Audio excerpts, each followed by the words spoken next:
بیکل اتساہی کہتے ہیں جب ان کے گدا بھر دیتے ہیں شاہان زمانہ کی جھولی، جب ان کے گدا بھر دیتے ہیں شاہان زمانہ کی جھولی، محتاج کا جب یہ عالم ہے مختار کا عالم کیا ہوگا، محتاج کا جب یہ عالم ہے مختار کا عالم کیا ہوگا۔ درود پاک پڑھیں اللہم صلی علی سیدنا و شفیعنا نبینا مولانا محمد و بارک وسلم، صلاۃ و سلام علیک یا رسول اللہ صلی اللہ تعالی علیہ وسلم۔ تو عزیزان محترم، میں ذکر کر رہا تھا کہ قرآن مقدس میں اللہ نے اولیاء اکرام کی کیا شان بیان کی ہے۔ میں نے 3 صفات بیان کی، آگے ارشاد فرماتا ہے الذین یبیتون لربہم سجدا وقیاما۔ عزیزان محترم، ہم رات کا کھانا کھانے کے بعد کیا کرتے ہیں؟ بستر پہ جاتے ہیں، سو جاتے ہیں۔ بہت زیادہ ہوا تو تھوڑی دیر بچوں کے ساتھ بیٹھ لیے، باتیں کر لی، ان کی خیریت دریافت کر لی، پھر اپنے بستر پہ گئے، نرم و نازک بستر پر اور جا کر سو جاتے ہیں۔ یہ ہماری زندگی ہے، لیکن اولیاء اللہ کی زندگی کیا ہوتی ہے؟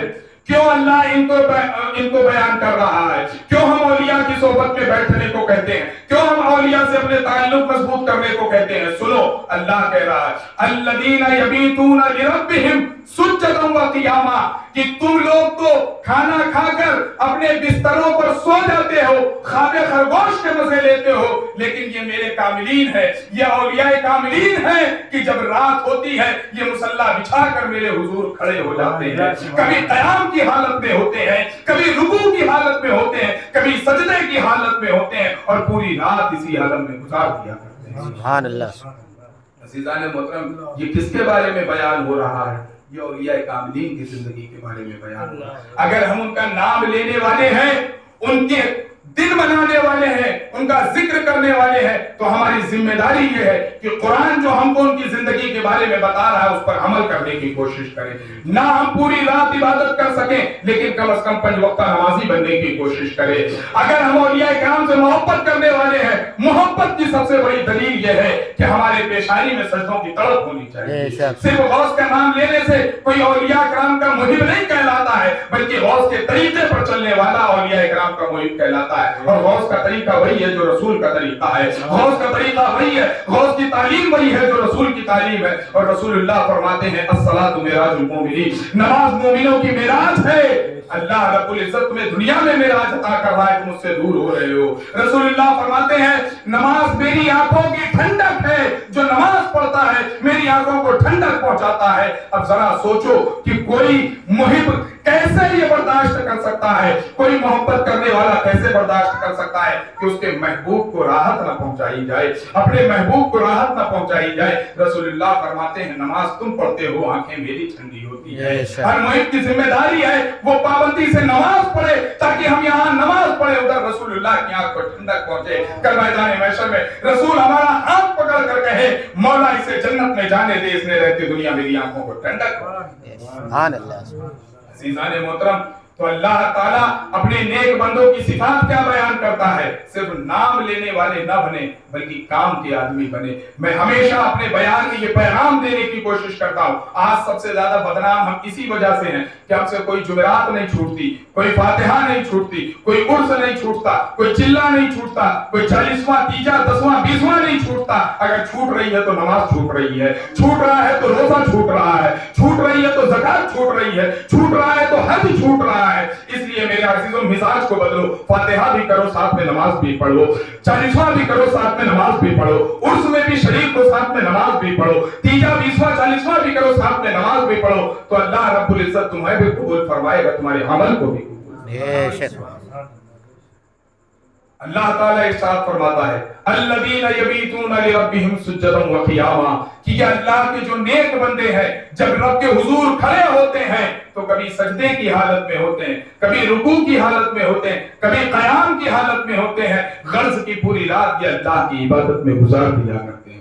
اب قابل غور آگے کا جملہ ہے، میرے عزیزوں اپنی زندگی کو دیکھیں، گناہوں سے لبریز ہماری زندگی ہے، ہم سب تک گناہوں سے ڈوبے ہوئے ہیں، لیکن پھر بھی فخر یہ ہے کہ جنت میں سب سے پہلے ہم جائیں گے، بخشش سب سے پہلے ہماری ہوگی، قرآن جنت انتظار ہمارا کر رہی ہے، جنت ہمارے لیے بنی ہوئی ہے، بحشر سے اٹھتے ہی جنت میں ہم ہی سب سے پہلے ڈال دیے جائیں گے۔ یہ ہمارا اپنا تصور ہے جن کی زندگی گناہوں میں ڈوبی ہوئی ہے۔ ذرا اولیاء کرام کا تصور دیکھو، اللہ فرماتا ہے کہ یہ پوری رات عبادت کرتے ہیں، تکبر نام کی چیز ان کے اندر نہیں ہے، فخر نام کی چیز ان کے اندر نہیں ہے، بڑائی نام کی چیز ان کے اندر نہیں ہے، یہ سراپا عز و انکساری بن کر رہتے ہیں، پوری رات عبادت کرتے ہیں، لیکن جب رب کے حضور ہاتھ اٹھاتے ہیں تو دعا کیا کرتے ہیں؟ والذین یقولون ربنا اصرف عنا عذاب جہنم.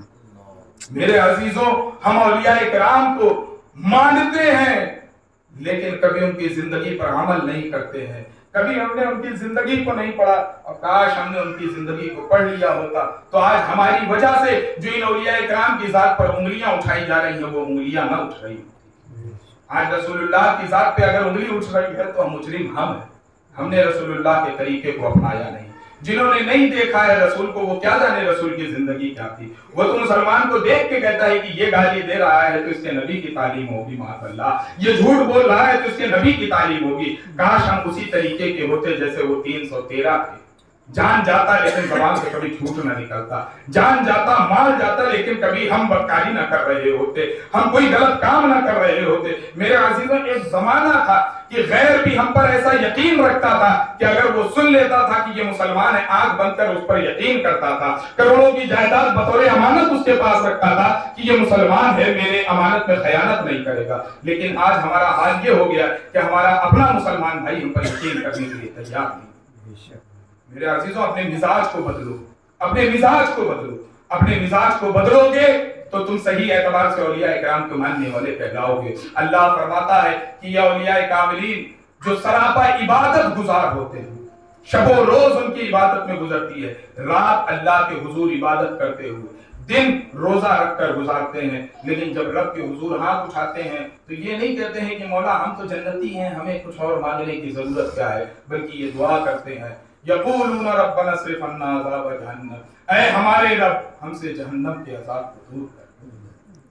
میرے عزیزوں، میں پوچھتا ہوں کہ ہم میں سے کتنے لوگ دن میں یہ دعا کرتے ہیں کہ مولا ہمیں گناہوں سے بچا لے، جہنم کے عذاب کو ہم سے دور کر لے، جبکہ دن میں نہ جانے ہم سے کتنے گناہ ہو رہے ہیں، کتنی خطائیں ہو رہی ہیں، کتنی اللہ کی نافرمانی ہو رہی ہے، ہم حساب نہیں لگا سکتے، لیکن پھر بھی ہمارے اندر کوئی شرم نہیں ہے، کوئی حیا نہیں ہے، کوئی ندامت نہیں ہے کہ ہم اللہ کی بارگاہ میں توبہ کریں۔ اور یہ اللہ کے نیک بندے ہیں کہ ان کا شب و روز عبادت میں گزر رہا ہے، لیکن ہاتھ اٹھ رہا ہے تو کہہ رہے مولا جہنم کے عذاب کو ہم سے دور کر لے، جہنم کے عذاب کو ہم سے دور کر لے۔ میرے عزیزوں، میں یہی دعوت دینا چاہتا ہوں، میں یہی فکر دینا چاہتا ہوں کہ ہم نے اولیاء کے نام پر بہت کھا لیا، ہم نے اولیاء کے نام پر بہت کچھ کر لیا، اب آؤ ان کی زندگی پر عمل کرتے ہیں، ان کے طریقے پر چلتے ہیں، جس طریقے سے غوث نے زندگی گزاری ہے ہم بھی زندگی گزار کر غوث کے سچے غلاموں میں اپنا نام لکھا دیں۔ میرے عزیزوں، اللہ فرماتا ہے یہ دعا کرتے ہیں تو کہتے ہیں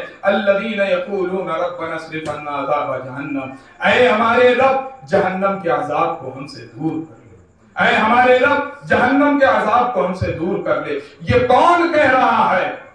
جن سے کوئی خطا نہیں ہو رہی ہے، جن سے کوئی لغزش نہیں ہو رہی ہے، جو ہمہ وقت عبادت میں رہنے والے ہیں۔ میرے عزیزوں، جب میں اسے پڑھتا ہوں تو مجھے وہ فرمان یاد آتا ہے حضرت ابو بکر صدیق رضی اللہ تعالی عنہ، یہ وہ معزز شخصیت ہیں کہ رہتی دنیا میں اللہ نے انہیں جنت، رسول اللہ نے جنت کی بشارت دے دی کہ ابو بکر تم جنتی ہو، عمر تم جنتی ہو، عثمان تم جنتی ہو، علی تم جنتی ہو، فلاں تم جنتی ہو۔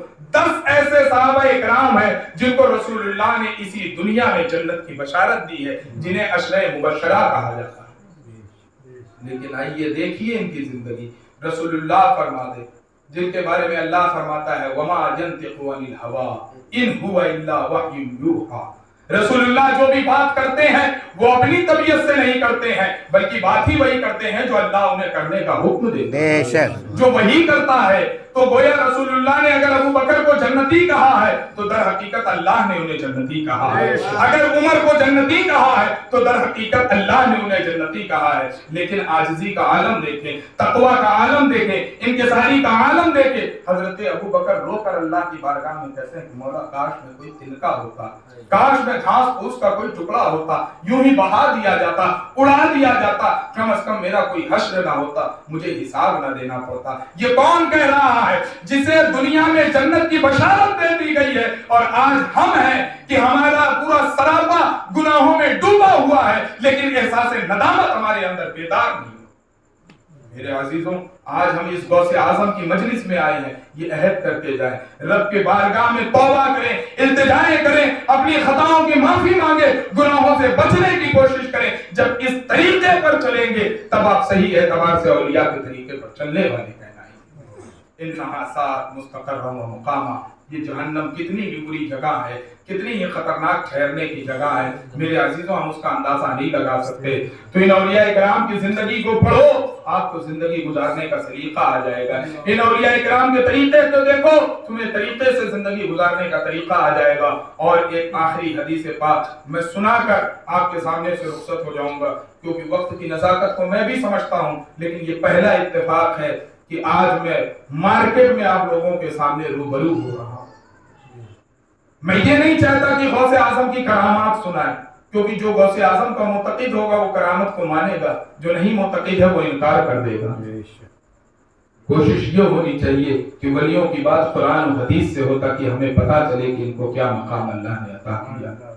ولیوں کی باتیں ہو تو حدیث کی روشنی میں ہونی چاہیے، تاکہ جو لوگ انکار کر رہے ہیں انہیں بھی ہدایت کی روشنی مل جائے کہ ہم بڑی غلطی پر تھے، ہم اللہ کے نیک بندوں کو بلا بھلا کہتے تھے، لیکن اللہ نے تو بڑی شان ان کی بیان کی ہے۔ میرے عزیزوں بخاری اور مسلم میں ایک حدیث پاک ہے، میں سمجھتا ہوں کہ اس کو سن لیں گے تو آپ کا تعلق کبھی بھی اولیاء کرام سے کمزور نہیں ہوگا، بزرگان دین سے کبھی کمزور نہیں ہوگا۔ آج لوگ کہتے ہیں نا کہ ہمیں قرآن اور حدیث سے باتیں بتاؤ، لو میں تمہارے سامنے حدیثیں رکھتا ہوں۔ میں نے ابھی تک جتنی باتیں کی، جتنی دیر بھی کی، قرآن سے ہٹ کر میں نے کوئی گفتگو نہیں کی۔ میں نے قرآن کی روشنی میں یہ سمجھانے کی کوشش کی کہ اولیاء کرام کی سیرت کیا ہوتی ہے۔ آؤ یہ بھی دیکھ لیتے ہیں کہ اولیاء کرام سے فائدہ کیا ہوتا ہے۔ رسول اللہ صلی اللہ علیہ وسلم فرماتے ہیں کہ پہلی کی امت میں ایک شخص تھا، اور یہ حدیث بخاری میں بھی موجود ہے، مسلم میں بھی موجود ہے، اور حدیث میں ان سے زیادہ معتبر کوئی کتاب نہیں ہے۔ رسول اللہ فرماتے ہیں کہ پہلی کی امت میں ایک شخص تھا جو لوگوں کو قتل کیا کرتا تھا۔ 99 قتل اس نے کیے تھے۔ کتنے؟ 99 قتل اس نے کیے تھے، لیکن اللہ نے ایک دن توفیق دے دی، اس کے دل میں خیال پیدا ہوا کہ میں خلق خدا کو ستاتا ہوں، لوگوں کو مارتا ہوں، نہ جانے میرا حشر کیا ہوگا، چلو توبہ کر لیتے ہیں، معافی مانگ لیتے ہیں، گناہوں کی غلطی مانگ لیتے ہیں، اور کسی سے پوچھ لیتے ہیں کہ معافی کا طریقہ کیا ہوتا ہے۔ وہ نکلا اور اس نے کہا، راستے میں ایک شخص سے ملاقات ہوئی، اس نے پوچھا کہ میں نے 99 قتل کیے ہیں، کیا میں خدا کی بارگاہ میں توبہ کروں تو خدا میری غلطی کو معاف کر دے گا؟ وہ شخص تھا، دانا نہیں تھا، دانشمند نہیں تھا، عقل مند نہیں تھا، صاحب حال نہیں تھا، اسے اللہ کی صفت رحمان کا پتہ نہیں تھا، صفت رحیم کا پتہ نہیں تھا کہ اللہ کس قدر بندوں پہ رحیم ہے۔ اللہ تو فرماتا ہے لا تقنطوا من رحمت اللہ، تم کتنے بھی گناہوں کے دلدل میں پھنس جاؤ، لیکن یہ آیت اس گنہگار بندے کو وہ حوصلہ دیتی ہے، وہ طاقت دیتی ہے کہ کوئی اور چیز کیا حوصلہ دے سکتی ہے۔ اللہ فرماتا ہے، کتنی پیاری بات، جس طریقے سے باپ اپنے بیٹے سے کہتا ہے نا کہ بیٹے حوصلہ نہ ہارنا، تجھ پر ہمیشہ تیرے باپ کا ہاتھ رہے گا۔ اللہ اپنے بندوں سے کیسی محبت کرتا ہے، کہتا ہے میرے بندو گناہوں سے تھک جاؤ تو میری بارگاہ میں آ جانا، گناہ کرتے کرتے تھک جانا تو میری بارگاہ میں آ جانا۔ کیوں؟ لا تقنطوا من رحمت اللہ، اللہ کی رحمت سے کبھی نا امید مت ہونا۔ میرے عزیزوں کتنا کریم ہوگا آپ کا رب، کتنا کریم ہے ہمارا رب، کتنا رحیم ہے ہمارا رب۔ اس نے نہیں کہا کہ اتنے گناہ کے بعد نہیں معافی ملے گی، وہ کہتا ہے کہ جب گناہ کر کے تھک جانا تو میری بارگاہ میں آ جانا، 2 قطرے اشک ندامت کے گراؤ گے، میری رحمت جوش میں آئے گی، تمہارے سارے گناہوں کو دھو ڈالے گی۔ میرے عزیزوں آؤ تو صحیح، خدا کی بارگاہ میں آؤ تو صحیح، خدا سے قریب ہو تو صحیح، دیکھو وہ کیسا کریم ہے۔ وہ تمہارے گناہوں کو نہیں دیکھے گا، تمہاری اداؤں کو دیکھے گا، وہ تمہارے دل کی حالت کو دیکھے گا، تمہارا دل پسیجے گا، ادھر اس کی رحمت کو جوش آئے گا، ادھر رحمت جوش آئے گی، تمہارے گناہ جھاگ کے برابر بھی ہوں گے، اللہ اسے دھو ڈالے گا۔ اللہ کی رحمت کو سمجھو، قریب ہو۔ تو رسول اللہ فرماتے ہیں کہ اس شخص نے پوچھا کہ میں نے 99 قتل کیے ہیں، اگر میں خدا سے معافی مانگوں گا تو کیا خدا مجھے معاف کر دے گا؟ جس سے پوچھا وہ علم والا نہیں تھا، وہ جانکار نہیں تھا، اسے خبر نہیں تھی۔ اس نے کہا کہ بدبخت 99 قتل کے بعد بھی خدا سے معافی کی امید رکھتا ہے، خدا 99 قتل کرنے والوں کو معاف نہیں کرتا۔ اس کو غصہ آ گیا تو کہا کہ پھر 99 ہی کیوں رہیں، 100 کی عدد پوری کر دیتا ہوں۔ اس شخص کو بھی قتل کر کے 100 اس نے پورا کر دیا، لیکن پھر تھوڑی ہی دور گیا کہ اسے خیال یہ پیدا ہوا کہ نہیں، خدا سے معافی مانگنی چاہیے، خدا رحیم ہے، خدا کریم ہے، خدا معاف کرے گا اگر معافی مانگوں گا۔ وہ چلتا گیا، راستے میں پھر ایک شخص ملا، وہ علم والا تھا، جانکار تھا، اسے اللہ کی رحمت کا علم تھا۔ اس نے پوچھا کہ میں نے 100 قتل کیے ہیں، ابھی کچھ دیر پہلے ہی ایک قتل کر کے آ رہا ہوں، 100 کی تعداد مکمل ہو گئی ہے، مجھے یہ بتائیں کہ اگر میں خدا سے معافی مانگوں تو کیا خدا مجھے معاف کر دے گا؟ اس نے کہا کیوں نہیں، خدا تو رحمان ہے، خدا تو رحیم ہے، خدا کی رحمت جوش میں آ جائے تیرے 100 قتل کو نہیں دیکھے گی، تیرے اس توبہ کرنے کو دیکھے گی، تیری خطاؤں کو معاف کر دے گی۔ ہاں شرط اتنی ہے، کسی نیک صالح بندے کو تلاش کر لے، کسی اللہ والے کو تلاش کر لے، اس کے ہاتھ پہ جا کے توبہ کر لے، اللہ تیری خطاؤں کو معاف کر دے۔ یہ میں اپنے من سے کوئی بات نہیں کر رہا، میں حدیث کی روح سے کہہ رہا ہوں، یہ رسول اللہ کی زبان سے صحابہ اکرام نے اپنے کانوں سے سنا اور پھر ان کے ذریعے سے ہم تک پہنچی۔ رسول اللہ فرماتے ہیں کہ اس شخص نے کیا کہا کہ کیوں اللہ تیری خطا کو نہیں معاف کرے گا؟ جا کسی اللہ والے سے مل لے، کسی اللہ کے ولی سے مل لے، کسی اللہ کے نیک بندے سے مل لے، اس کی بارگاہ میں جا کے توبہ کر لے، اللہ تیری توبہ کو قبول کر لے گا۔ اس نے پوچھا کہ مجھے بتا دے کہ ان کی بستی کہاں ہے، صالحین کی بستی کہاں ہے، اللہ والوں کی بستی کہاں ہے، کہاں ملیں گے اللہ والے، میں جا کر وہاں توبہ کر لیتا ہوں۔ اس شخص نے کہا کہ فلاں بستی میں چلا جا، وہاں پہ اللہ والے رہتے ہیں، وہ بستی کا نام ہی صالحین کی بستی ہے، وہاں چلا جا، تجھے اللہ والے مل جائیں گے، کسی کے بھی ہاتھ پہ تائب ہو جانا، توبہ کر لینا، اللہ تیری خطا کو معاف کر دے گا۔ ابھی اس شخص نے ایک قدم ہی بڑھایا تھا کہ موت کے فرشتے نے آ کر اس کی روح کو میرے عزیزوں سنو، اللہ والوں سے جب ہمارے تعلقات مضبوط ہوتے ہیں، جب ہمارا تعلق جڑا ہوتا ہے تو اللہ کس قدر ہمیں فیض پہنچاتا ہے۔ ابھی وہ شخص توبہ کے ارادے سے ایک قدم بڑھایا کہ میں اللہ والوں کی بستی میں جاؤں اور کسی کے ہاتھ پر توبہ کر لوں، مرضی مولا یہ تھی کہ موت کا فرشتہ آیا اور اس کی روح نکال لی۔ اب اس کی روح پر رحمت کے بھی فرشتے اکٹھا ہو گئے، عذاب کے بھی فرشتے اکٹھا ہو گئے۔ عذاب کے فرشتے کہتے ہیں کہ اس کی روح کو لے کر ہم جائیں گے اور اسے سزا دیں گے کیونکہ اس نے 100 قتل کیے ہیں اور ابھی توبہ نہیں کی۔ رحمت کے فرشتے کہتے ہیں کہ نہیں، اس کی روح کو ہم لے کر جائیں گے کیونکہ یہ توبہ کے ارادے سے نکل چکا تھا، صالحین کی بستی کی طرف اس نے قدم بڑھا دیے تھے، وہ تو اللہ کی مرضی تھی کہ اس کی زندگی ہی اتنی تھی، اسے موت آ گئی اس لیے ہم لے کر جائیں گے۔ اب دونوں فرشتے لڑ رہے ہیں، رحمت کے فرشتے کہہ رہے ہیں میں لے کر جاؤں گا، عذاب کے فرشتے کہہ رہے ہیں میں لے کر جاؤں گا۔ اللہ نے ایک تیسرے فرشتے کو بھیجا۔ قدرت دیکھیں، اللہ رب العزت اپنے صالحین بندوں کی شان کس طریقے سے نمایاں کر رہا ہے۔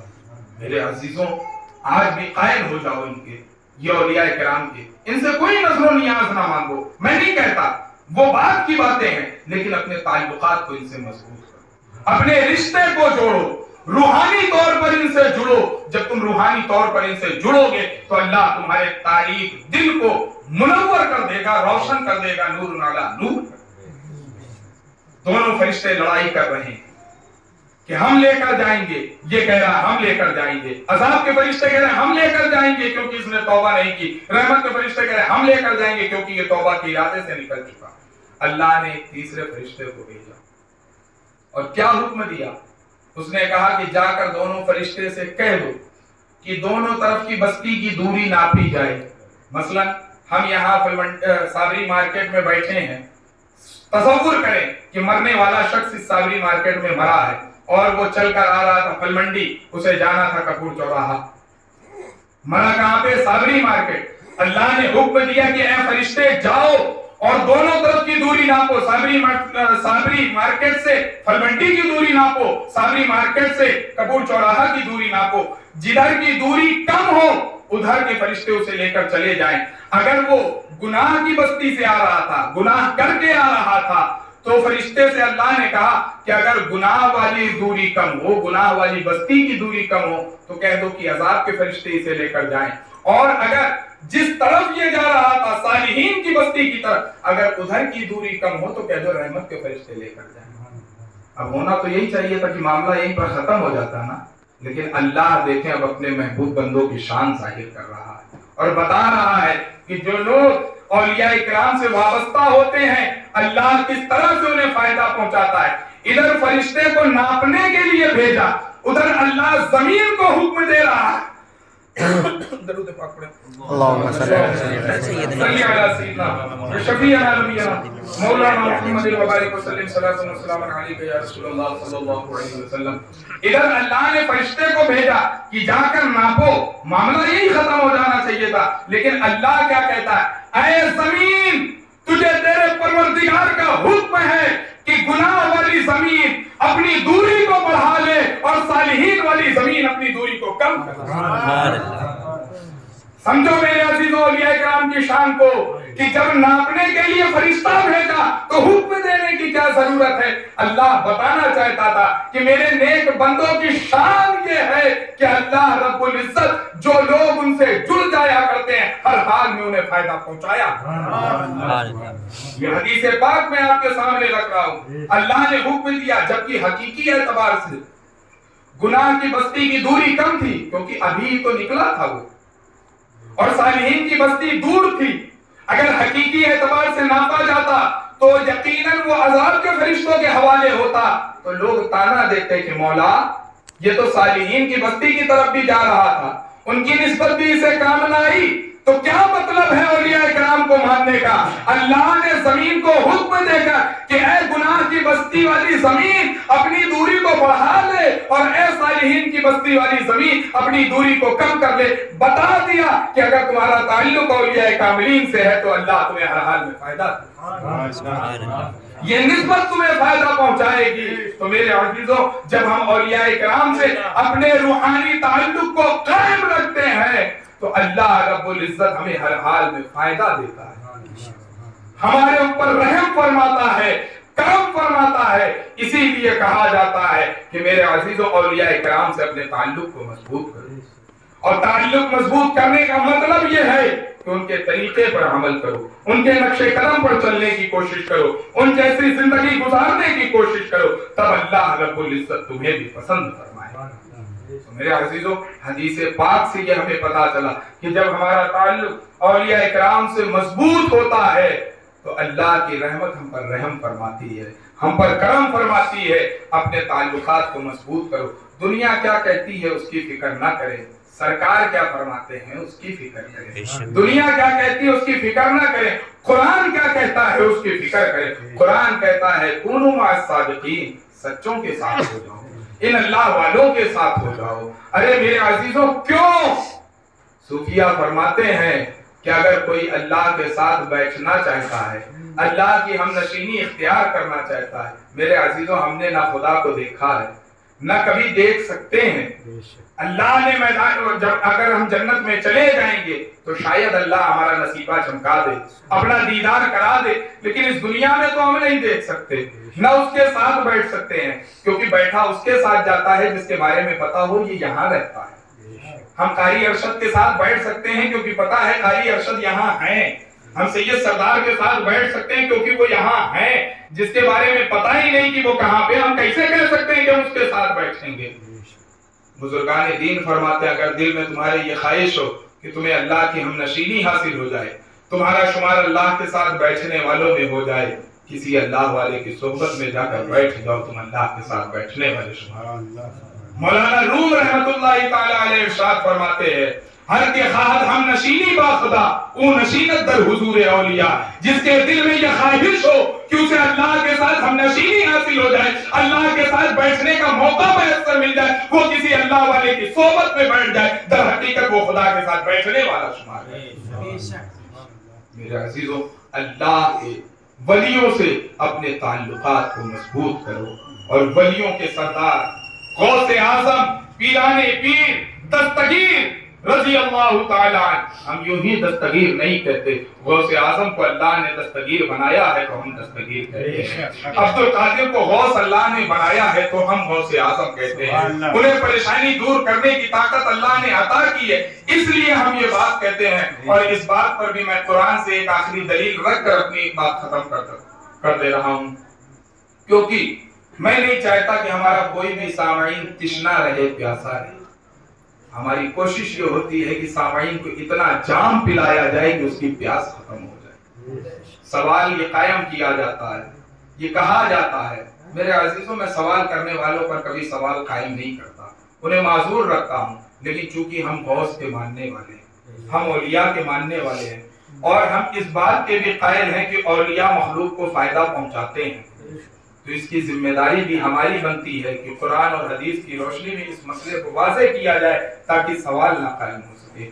اگر کوئی یہ کہتا ہے کہ فائدہ پہنچانے کا کام اللہ کا ہے، کوئی اور کیسے کر سکتا ہے، مدد پہنچانے کا کام اللہ کا ہے، کوئی اور کیسے کر سکتا ہے، اولاد دینے کا کام اللہ کا ہے، کوئی اور کیسے کر سکتا ہے، تو میرے عزیزوں پہلے میری بات سنیں۔ اللہ قادر مطلق ہے، اللہ ہر چیز کرنے پر قادر ہے۔ جس طریقے سے اللہ بیٹا دینے پر خود قادر ہے، اس بات پر بھی قادر ہے کہ کسی کو یہ طاقت دے دے کہ تم بھی بیٹا عطا کرو۔ حضرت عیسیٰ مردوں کو جلا سکتے ہیں، خدا نہیں تھے، مردہ جلانا اللہ کا کام ہے، حضرت عیسیٰ جلا رہے ہیں، لیکن کوئی نہیں کہہ رہا کہ عیسیٰ خدا ہے، سب یہی کہتے ہیں کہ اللہ نے وہ قوت عیسیٰ کو دی ہے، اس لیے عیسیٰ مردوں کو جلا رہے ہیں، اسی لیے عیسیٰ کا نام روح اللہ پڑ گیا۔ بیمار کے جسم پر ہاتھ پھیر کر اس کی بیماری کو دور کر رہے ہیں، کوئی نہیں کہہ رہا ہے کہ عیسیٰ خدا ہے، بلکہ سب کلمہ کو یہی کہہ رہے ہیں کہ عیسیٰ کو علیہ السلام کو اللہ نے یہ طاقت دی ہے، اس طاقت کی وجہ سے آپ بیماروں کو شفا دے رہے ہیں۔ میرے عزیزوں، آؤ قرآن کی ایک آیت میں پیش کر کے ان تمام سوالات کو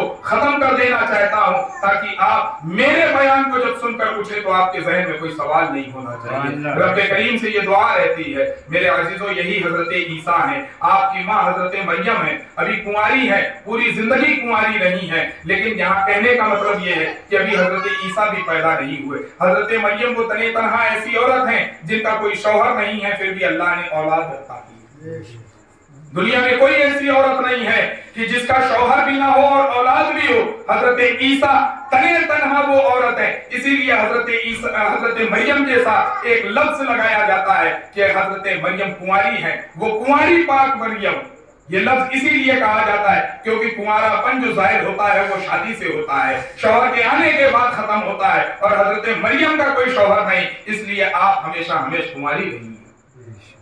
حضرت مریم تھی، ابھی حضرت عیسیٰ کی ولادت نہیں ہوئی، آپ جا رہی تھی، راستے میں حضرت جبریل انسانی شکل میں آئے، حضرت مریم دیکھ کر گھبرا گئی۔ میں نے ابھی کل بھی اس پہ بات کی تھی، لیکن یہاں پہ کچھ نئے سامعین ہیں، میں چاہتا ہوں کہ یہ دلیل ان کے سامنے بھی رکھ دی جائے تاکہ ان کے دل سے بھی شکوک و شبہات دور ہو جائیں۔ میرے عزیزوں، حضرت مریم کے سامنے جب حضرت جبریل آئے، آپ گھبرا گئی کہ میں تو پاک باز عورت ہوں، اللہ کی نیک بندی ہوں، میں گناہ کا تصور بھی نہیں کر سکتی، یہ شخص میرے سامنے آ گیا، کہیں یہ میرے ساتھ بدکاری نہ کرے، میرے ساتھ کوئی برائی نہ کرے۔ فوراً آپ نے فرمایا انی اعوذ بالرحمن منک ان کنت تقیا، کہ اے شخص میں تجھ سے اللہ کی پناہ مانگ رہی ہوں، میں تجھے واسطہ دے رہی ہوں کہ اگر تو اللہ سے ڈرنے والا ہے۔ دیکھیں حضرت مریم نے کتنا پیارا عقیدہ دیا کہ اللہ کا واسطہ بھی اسی شخص کو کام آتا ہے جس کے اندر خوف الہی موجود ہو۔ ان کنت تقیا، اگر تو ڈرنے والا ہے اللہ سے تو میں تجھے اللہ کا واسطہ دے رہی ہوں کہ اگر تو میرے ساتھ کوئی غلط حرکت کرنے کا ارادہ کرتا ہے تو باز آ جائے، کیونکہ میں پاک دامن ہوں، میری پاک دامنی پر داغ نہ لگا، میں تجھے اللہ کا واسطہ دیتی ہوں۔ قرآن مقدس کی آیت پڑھ رہا ہوں، سورہ مریم ہے، حضرت مریم فرماتی ہیں کہ میں تجھے اللہ کا واسطہ دیتی ہوں، کوئی بدکاری میرے ساتھ نہ کرنا۔ جب حضرت جبریل نے دیکھا کہ مریم تو ڈر گئی ہے، مریم یہ سوچ رہی ہے کہ میں ان کے ساتھ کوئی غلط کام کرنے والا ہوں، تو حضرت جبریل نے حضرت مریم کی تسلی کے لیے کہا مریم گھبراؤ نہیں، انما انا رسول ربک، جس رب کا تو واسطہ دے رہی ہے اسی رب نے مجھے تیرے پاس بھیجا ہے۔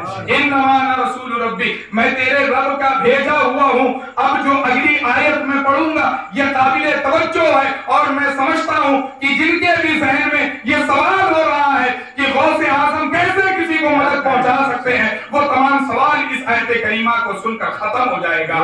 حضرت جبریل نے کہا انما انا رسول ربک، میں تیرے رب کا بھیجا ہوا ہوں، لی اہب لک غلاما زکیہ، تاکہ میں تجھے صاف ستھرا بیٹا عطا کر دوں۔ سبحان اللہ، سبحان اللہ۔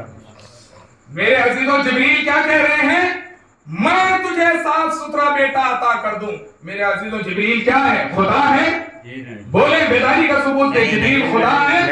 نہیں ہے۔ جبریل کا کام بیٹا دینا ہے؟ نہیں ہے۔ تو آخر جبریل کیوں کہہ رہے ہیں؟ اس لیے کہہ رہے ہیں کہ اللہ نے جبریل کو یہ طاقت دی کہ تو جا کے مریم کو بیٹا۔ سبحان اللہ، سبحان اللہ۔ میرے عزیزوں، حضرت مریم نے یہ نہیں کہا جبریل تو خدا نہیں ہے، تو بیٹا نہیں دے سکتا، کیونکہ مریم وہ نبی کی ماں تھی، وہ جانتی تھی، وہ توحید پرست تھی، وہ جانتی تھی کہ میرا رب قادر مطلق ہے، چاہے تو جبریل کو بیٹا دینے کی قوت دے دے اور چاہے تو کسی اور کو بیٹا دینے کی قوت دے دے۔ تو میرے عزیزوں، اگر جبریل غیر خدا ہو کر حضرت مریم کو صاف ستھرا بیٹا عطا کر سکتے ہیں تو غوث اعظم بھی غیر خدا ہو کر خدا کی عطا سے بے اولاد کو اولاد عطا کرنے کی۔ میرے عزیزوں، اہل سنت کا وہ مسلک اور مشرب ہے جو بالکل قرآن اور حدیث کی تعلیمات کا مظہر ہے۔ صرف وجہ یہ ہے کہ آج ہم خود دور ہو گئے ہیں اپنی تعلیمات سے، ورنہ قرآن میں ہر سوال کا جواب موجود ہے۔ میرے عزیزوں، بتانے کا مقصد یہ تھا کہ آپ کی مرضی ہے، مانگنا ہے مانگو، نہیں مانگنا ہے مت مانگو، لیکن یہ خیال ذہن میں لانا کہ خدا کے سوا کوئی اور ہمیں فائدہ پہنچا نہیں سکتا، در حقیقت تم خدا کی ذات پر سوال قائم کر رہے ہو۔ ایک طرف تم کہتے ہو ہم خدا کو قادر بھی مانتے ہیں، وہ جو چاہے کر سکے، تو عبد القادر کو غوث نہیں بنا سکتا، عبد القادر کو قطب نہیں بنا سکتا، عبد القادر کو فریاد رس نہیں بنا سکتا، عبد القادر کو دستگیر نہیں بنا سکتا۔ اگر نہیں بنا سکتا تو وہ قادر کہاں رہا؟ اور قادر مانتے ہو تو یہ بھی مانو کہ عبد القادر کو اس نے۔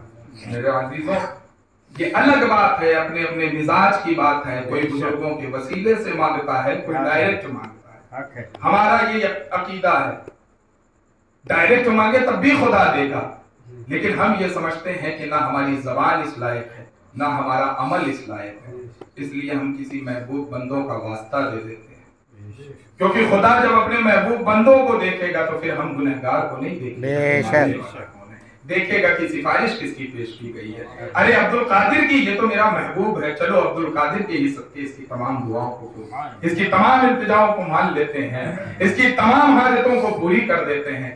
اس لیے ہم بزرگان دین کا وسیلہ دے دیا کرتے ہیں، اس لیے ہم رسول اللہ کا اپنی دعاؤں میں وسیلہ رکھتے ہیں۔ کیوں؟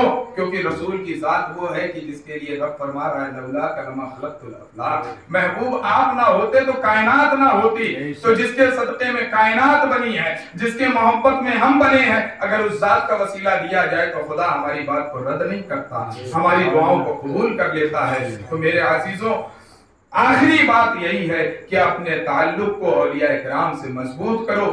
یہ وہ ہستیاں ہیں کہ جس طریقے سے رسول اللہ صلی اللہ علیہ وسلم نے اپنی زندگی میں مخلوق کو فیض پہنچایا ہے، یہ اس ذات کے مظہر ہیں، اور بالکل رسول اللہ سے فیض حاصل کر کے اس فیض کو خلق تک پہنچایا کرتے ہیں۔ رب کریم سے دعا ہے کہ مولا تعالی ہم سبوں کو بزرگان دین سے اپنے اپنے تعلقات کو مضبوط کرنے کی توفیق عطا فرمائے، اور ہمیں بزرگان دین کے نقش قدم پر صحیح طور پر چلنے کی توفیق عطا فرمائے۔ کہنے سننے میں کچھ خطا ہوئی ہو مولا اسے معاف فرمائے۔ استغفر اللہ ربی من کل ذنب واتوب الیہ، واخر دعوانا الحمد للہ رب العالمین۔